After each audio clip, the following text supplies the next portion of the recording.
এখনো মনে আছে ছোটবেলায় যখন বন্যা হতো বা বড় বৃষ্টি হতো, আমাদের বাড়ির আশেপাশে কোনো ক্যালভেট বা ব্রিজে জলের স্রোত বইতো, সেখান দিয়ে ঝাঁপ দিয়ে পড়ে যেতাম। আর অনেক ভালো লাগতো সেই স্রোতের সাথে বয়ে যেতে। আর যখন বিপরীত আসতাম তখন বুঝতাম যে কি ভুলটা করলাম, কারণ স্রোতের সাথে বয়ে যেতে যে মজাটা আছে, বিপরীত আসতে সেই মজাটা নেই। সেখানে অনেক ফ্রিডম করতে হয়, কষ্ট করতে হয়, শক্তির ব্যাপার থাকে। তো হয় কি, চলে তো আমরা আসি, কিন্তু যেখান থেকে ঝাঁপ দিই সেখানে আর আসতে পারি না।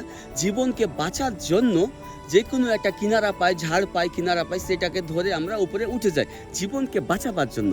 তো এখন যখন 35 এজে এসেছি তখন বুঝলাম যে এখনও সেই ভুলটা আমরা অনেকে করি, যে নিজের ঘর সংসার ভুলে গিয়ে আমরা স্রোতের সাথে বয়ে যাই।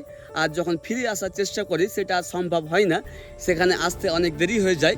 আমি রাকিব শেখ অনেক বড় ভুল করেছি জীবনে, আর অনেক কিছু হারিয়েছি। আর জানি না আর কোনোদিন সম্ভব হবে কিনা আগের মতো জীবনকে করতে আর জীবনের জায়গায় ফিরে আসতে, সেটা আর সম্ভব হবে না।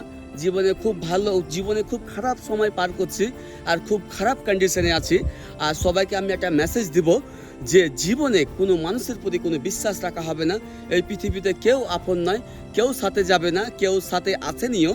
মানুষ মাত্রই পরিবর্তনশীল। আর এই পৃথিবীর সবচাইতে অসম্ভব কাজ হচ্ছে দীর্ঘ সময় কারো পছন্দের হয়ে থাকা। এটা সম্ভব নয়, কারণ কিছু সময় পেরিয়ে গিয়ে মানুষের কোনো কারণ ছাড়াই অপছন্দ হয়ে যায়।